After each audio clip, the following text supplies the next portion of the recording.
¿Qué tal? ¿Cómo está? Bienvenido, buenas noches. Estamos aquí esta semana para abordar varios temas en esta edición de Panorama, como lo hacemos todas las semanas en 24/7, Canal de Noticias. Vamos a tener en un ratito más al presidente de ACIPAM, la Cámara de Comercio de la ciudad de Neuquén, porque el observatorio económico que depende de ACIPAM dio a conocer el informe del último periodo del año, de los últimos meses de este 2024, y allí hay datos interesantes como para poder observar respecto de lo que es la evolución de la economía, particularmente la economía en la capital neuquina. En algunos aspectos, marcando distinciones notorias respecto del escenario económico a nivel nacional. Pero también respecto de este tema, la cuestión económica, del lado rionegrino, los empresarios de esa provincia han señalado al gobierno por no brindar todo el asesoramiento y la apoyatura necesaria para las pequeñas y medianas empresas. Con nosotros, así como Daniel González, va a estar José Les Bunter, que es el presidente de la Cámara de Comercio de la ciudad de Cipolletti. Y finalmente, el tema con el que vamos a iniciar esta edición de Panorama está relacionado con el escándalo político que se ha desatado en la provincia de Neuquén a partir de la gestión de Gloria Ruiz como vicegobernadora. Se conoció la semana pasada el informe de la comisión investigadora. Se conoció además que Gloria Ruiz ha pedido una extensión del plazo para poder hacer su descargo en la Comisión de Asuntos Constitucionales y se estima que esa presentación será esta semana, el miércoles. Después el plenario de legisladores definirá el futuro de Gloria Ruiz. Hay una expresión eh, que me pareció importante rescatar y es uno de los legisladores, precisamente el que preside la Comisión de Asuntos Constitucionales, en el sentido que hasta el momento Gloria Ruiz no ha hecho mucho o no ha hecho algo que pueda revertir un resultado que parece hoy ineludible, que es su alejamiento definitivo de la vicegobernación. Vamos a hablar con Alejandro Monzani, que es abogado constitucionalista y que ha sido uno de los redactores de este informe.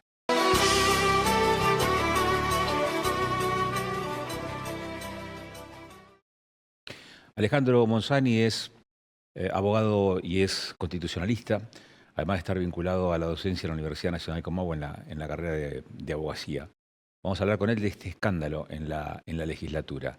Y Gloria Ruiz hoy se encuentra en una encrucijada, tanto judicial como política. Alejandro, gracias por aceptar el convite. ¿Qué han advertido ustedes que estuvieron trabajando en la recopilación de datos eh, como esto, como lo más notorio en esto que empieza a entrar en colisión o ha empezado a entrar en colisión con lo que manda la Constitución de la provincia de Neuquén y también la ley, porque advierto que hay figuras que aquí se le endilgan a Gloria Ruiz que posiblemente van a ser tipificadas como delito? Bueno, Agustín, bueno, en primer lugar, gracias por la invitación y sí, como bien decías, ha sido un trabajo muy, muy intenso en la cual ha habido bastante cruzamiento de información con diferentes organismos públicos, bueno, los que constan justamente en el informe final que eventualmente se giró a la Comisión de Asuntos Constitucionales.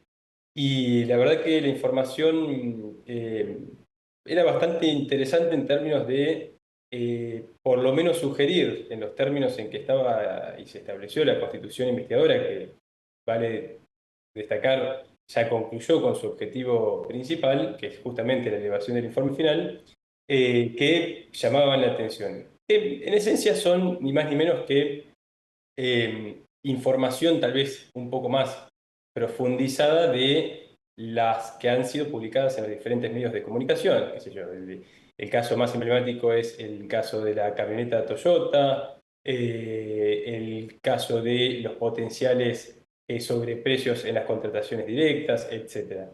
Y esa información, que de nuevo son en principio sugerencias que toma en términos de afirmación de un supuesto hecho, eran lo suficientemente relevantes como para sugerir que existían ciertos argumentos de peso que debían por lo menos ser analizados primero por la Comisión A de Asuntos Constitucionales de la legislatura, que la vicegobernadora tenga su potestad de ejercer el derecho de defensa en juicio, perdón, del debido proceso, porque recordemos que este no es un juicio en términos procesales jurídicos como cualquier otro juicio, como el juicio de te choqué un auto, bueno, tenés la posibilidad de decirme si venías por derecha, por izquierda, si venías rotondeando. Esto es un juicio que hace la Cámara de Diputados, que es soberana de este poder, no es una cuestión judicial, eso es importante dejar aclarado, y que genera la postre que el Pleno de la Cámara, es decir, que los 35 diputados,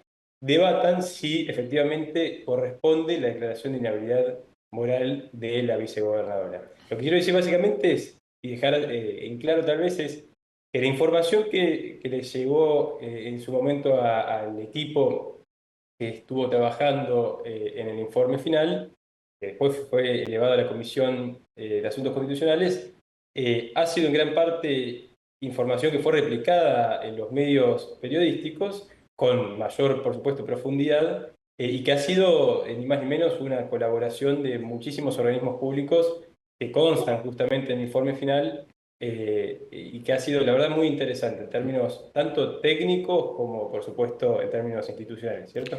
Alejandro, hay uno de los aspectos que me llamó la atención y es la precariedad, lo burdo de algunas maniobras. Em, Como por ejemplo no separar cuentas las personales de sueldo con las institucionales para el funcionamiento de algún instituto y la constitución con esos fondos remitidos como plazos fijos en la misma entidad bancaria, que además es del Estado de la provincia. Digo, hay, hay una precariedad tan evidente en la maniobra espuria que se ha planteado que llama la atención. Por lo tanto, ¿cuál es la expectativa para el miércoles? ¿Puede dar algún tipo de explicación o de excusa para eh, eximirse de responsabilidad frente a lo planteado por ustedes en el informe?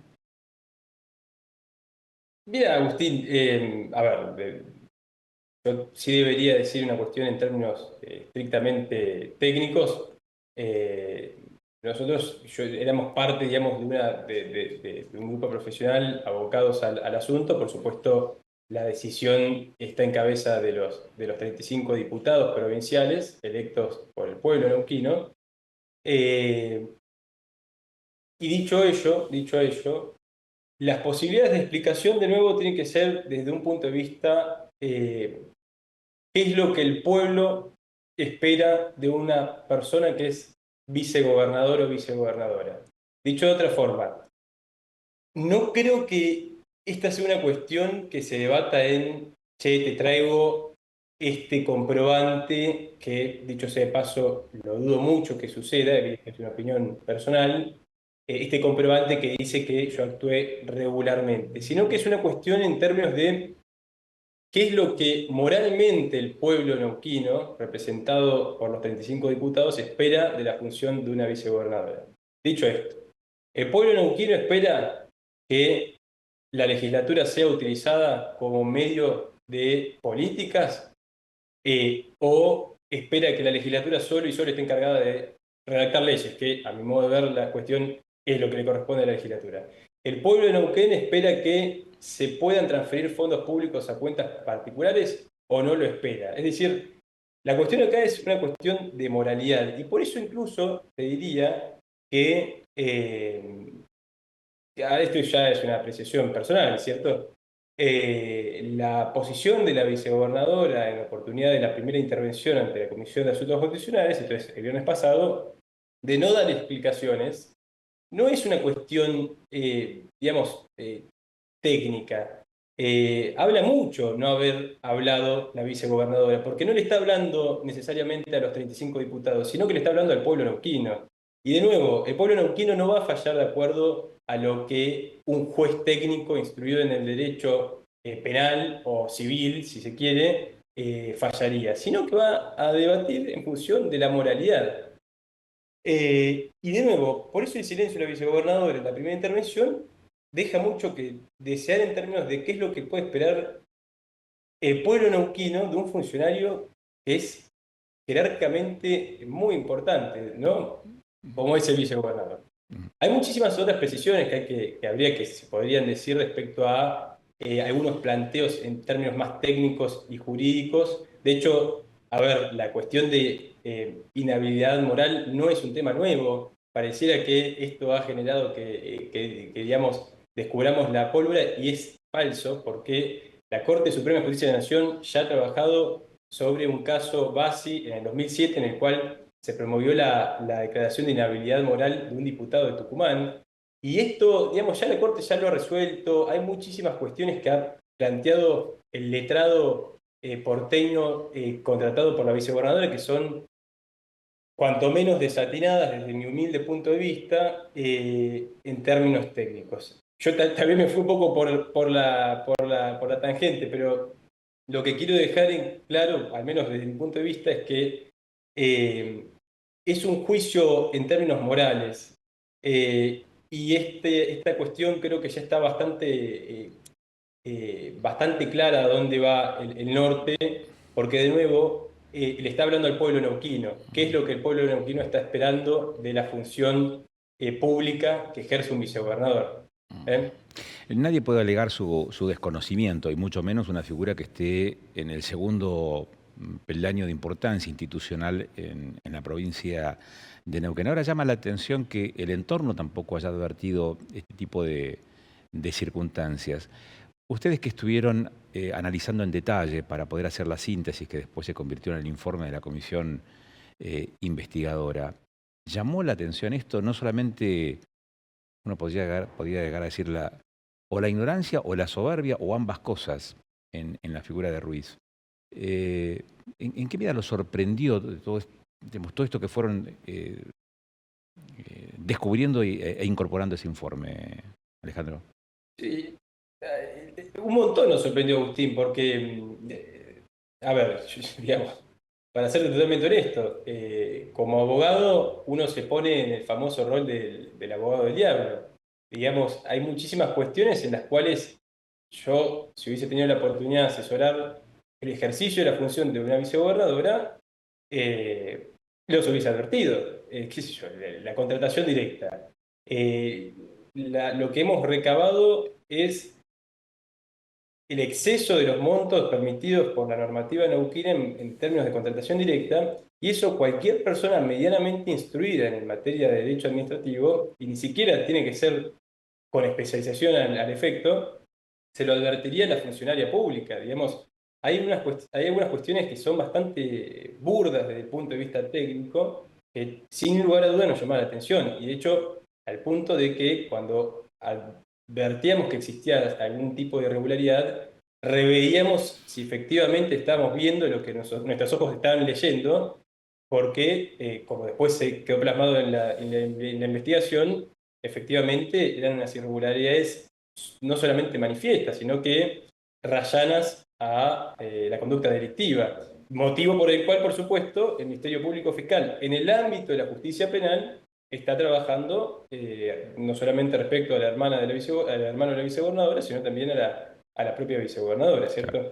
Por eso, digamos, no solamente hablamos de una cuestión moral, sino que esto, al menos como, siguiendo tu pregunta, a la forma en que a nosotros que tenemos algún tipo de trabajo técnico y ya conocimiento técnico en la materia, decimos, che, ¿cómo puede ser que un vicegobernador no cuente con, no te digo el asesoramiento, pero sí por lo menos el criterio razonable al menos para prevenir que su actuar estaba sobrepasando no solamente cuestiones de ética y moral común, sino también en materia de procedimiento administrativo propiamente dicho.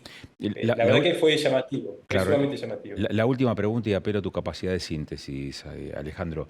Eh, ¿Vos creés que este caso, el de Gloria Ruiz, será el detonante para alguna modificación o enmienda de la Constitución para prever el juicio político? Mira, Agustín, ¿Sería sano? Sí sería sano, porque el constituyente de la provincia de Neuquén omitió, a mi modo de ver las cosas, la incorporación del vicegobernador en el juicio político.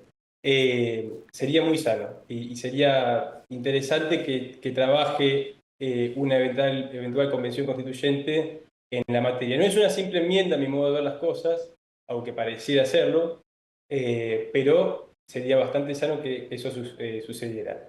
Ahora bien, y agrego 2 segunditos, es la inhabilidad moral como causal de remoción de los funcionarios públicos está en muchísimas constituciones provinciales y obviamente la Constitución Nacional y obviamente en la Ciudad Autónoma de Buenos Aires. Algunas más ayornadas han trabajado sobre la idea de no inhabilidad moral, sino psíquica, apelando más a una cuestión tal vez objetiva, no obstante a que no creo que la inhabilidad moral se saque de cuajo de la Constitución, pero sí me parecería sano que se incorpore la figura del vicegobernador dentro de la causal, dentro del procedimiento constitucional que es el juicio político. Gracias, Alejandro. Muy amable, ¿eh? Gracias a usted. Alejandro Monzani es abogado constitucionalista, fue uno de los profesionales convocados para la elaboración de este informe final que fue presentado por la Comisión Investigadora respecto de los 11 meses de gestión de Gloria Ruiz, y su especialidad como constitucionalista nos permitió este abordaje de la temática no ya con la mirada política, sino con la mirada de un profesional del derecho que estuvo trabajando precisamente en este tema. De lo político pasamos al económico. Y vamos a hablar con José Luis Bunter, es el presidente de la Cámara de Industria y Comercio de Cipolletti. Los comerciantes y los empresarios están complicados y están advirtiendo que no hay un apoyo, un respaldo al sector pyme, a las pequeñas y medianas empresas. José Luis, gracias por aceptar el convite. ¿Cómo estás? Vamos por invitarme, Agustín. Entiendo que la situación del sector es complicada, más porque esta semana además la legislatura en Neuquén de Río Negro está tomando decisiones en materia impositiva. ¿Cuál es la posición del sector sobre el tema, José Luis? Y no solamente está complicada porque hay una caída de desplome de ventas terrible, porque hay un costo de funcionamiento de la actividad económica que es insostenible en un montón de aspectos, en la renovación de contratos de alquiler, en el tema de la energía también. Bueno, a esto podemos amarrarlo un poquito más con respecto a la quita del beneficio de hasta ahora el 3,5% para aquellos que pagaban al día, va a ir al 5% de ingresos brutos. Recordemos que solamente hay 5 provincias a nivel nacional que tienen el 5% de ingresos brutos, que son Tucumán, Buenos Aires, Salta, Neuquén y Río Negro, lamentablemente. Entiendo, porque además ingresos brutos es uno de los impuestos que históricamente se lo ha tildado como el más distorsivo, sobre todo porque tiene que ver con la facturación global y no por los márgenes de rentabilidad, es decir, hay una profunda distorsión allí. También es cierto que es de los impuestos que cobran los estados provinciales, y frente a la escasez de remisión de fondos nacionales pareciera ser que es la salida más fácil que tienen las administraciones distritales como para recomponer sus propios ingresos. ¿La mirada puede ser política en todo esto? ¿Puede haber una gestión política o ustedes lo ven como un camino que está obstruido por estas horas? Indiscutiblemente es político esto. A ver, el aumento de ingresos brutos en este caso aumentaría la evasión, aumentaría la informalidad, aumentaría el desempleo, aumentaría el incremento absolutamente en forma directa de los precios en general, cuando el sueldo de todos los trabajadores está absolutamente diezmado. Y bueno, tenemos una pérdida de competitividad, bueno, absoluta con respecto al resto, ¿no? Pero bueno, la verdad es que ahora hay un grupo que está viajando a la legislatura para tratar de hacer entender a los legisladores lo nocivo y perjudicial que puede ser esto para las pymes. Espero que, bueno, que puedan llegar a entenderlo, ¿no? Fundamentalmente. José Luis, ¿y de qué manera el sector empresarial y comercial digamos, está inmerso en este escenario que describías recién como preocupante, conflictivo, un poco promisorio? Digo, teniendo en cuenta la cercanía de Vaca Muerta y todo la expectativa que eso genera y el mayor movimiento que Vaca Muerta genera en la región. ¿De qué manera entonces no contagia esa bonanza de Vaca Muerta y lleva a esta situación en la que describías desde la Cámara de Cipolletti, José Luis? Primero, Vaca Muerta, a partir del 2025, principio de 2026, va a generar un incremento extremadamente exponencial, donde va a marcar una gran diferencia con respecto al sector comercial, pero no todos somos petroleros. Los clientes que nosotros tenemos, no todos son petroleros. Y la verdad que los precios de los alquileres, no solamente del sector comercial, sino del sector particular también. La energía se está pagando de una forma, Nación aumentó o generó una autorización de incremento de un 650% y Río Negro generó un incremento de 1100%, Edersa estoy hablando con respecto al tema de la energía. Todo eso hace un costo de funcionamiento prácticamente insostenible para muchas de las pymes. Con esta caída de ventas, que también complementaron la energía y los alquileres y el resto de los impuestos a las pymes, también lo hicieron con los particulares, que le quita poder adquisitivo y este movimiento circulante en la calle. Bueno, ahora con el tema de ingresos brutos se van a ver un poco más complicados todavía. No puedo dejar de preguntarte, José Luis, cuál es la visión que se tiene respecto de fin de año. Digo porque se presume que sobre esta época del año suele haber una mayor actividad comercial. Sin lugar a dudas, el escenario no es el mismo que los años anteriores. ¿Cómo están observando ustedes este cierre del 2024 ya en términos más específicos que tiene que ver con las operaciones de fin de año? No descartamos la reactivación, porque sabemos que fin de año es un momento que todos esperamos, pero yo no voy a dar un diagnóstico con respecto a esto, sí voy a invitar a la gente que camine. Y fíjense cuántos comercios hay con luces, con espíritu navideño, con grandes promociones. La verdad que la situación es compleja. Yo creo que estamos prácticamente en modo supervivencia, esperando que se genere una reactivación y una mirada, primero desde el Gobierno Nacional con respecto al tema de las pymes. Yo creo que el Gobierno Nacional en este momento está trabajando en la macro para tratar de ordenar la micro, pero la micro en este momento no tiene este tipo de acciones o posibilidades o beneficios que a lo mejor tiene la macro. Entonces, eso es lo que se está esperando. Nosotros tenemos más del 70% de la actividad laboral registrada y no estamos viendo que se genere un mimo para el lado de las pequeñas pymes. Y más aún con este incremento del 5%, la verdad estamos muy preocupados. Uh-huh. La última cosa es que en la dieta de los argentinos la presencia de la carne es preponderante respecto del resto de los alimentos. Ustedes han hecho algunas observaciones acerca de cómo ha ido evolucionando en más el precio de los cortes de carne. ¿Esto va a ser progresivo hasta que pasen las fiestas y después hay una retracción? ¿O cuál es la ponderación que hacen respecto de cómo va a ser esa evolución del precio de este producto en particular como es la carne? Digo, aprovechando que estás en el rubro. Lo que nosotros vemos es que hay un sistema especulativo terrible.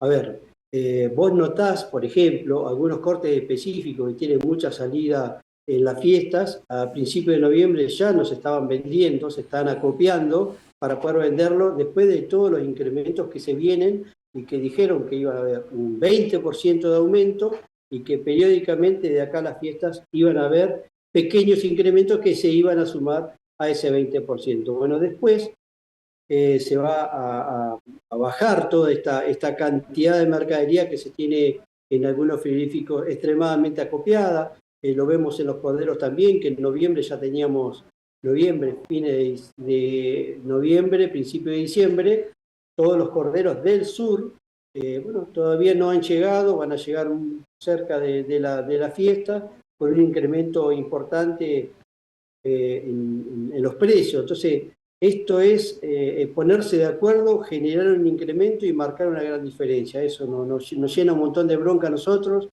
nos hace minimizar el margen de ganancia y perjudica directamente al consumidor que nosotros tenemos acá en la provincia.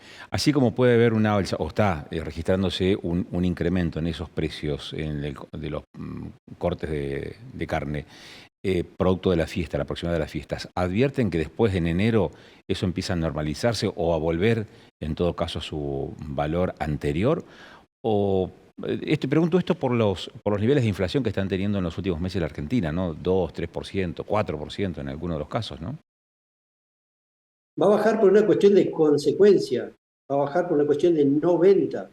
No va a haber el movimiento que se tiene en las fiestas, van a tratar de vender todo lo que tienen ahora en las fiestas y después, bueno, van a bajar, no van a bajar a los precios históricos, pero sí va a haber un retroceso en los incrementos en los primeros días de enero. Eso lo tenemos previsto, ya casi está sobreentendido de que va a ser así por los sobreprecios que vienen poniendo ahora.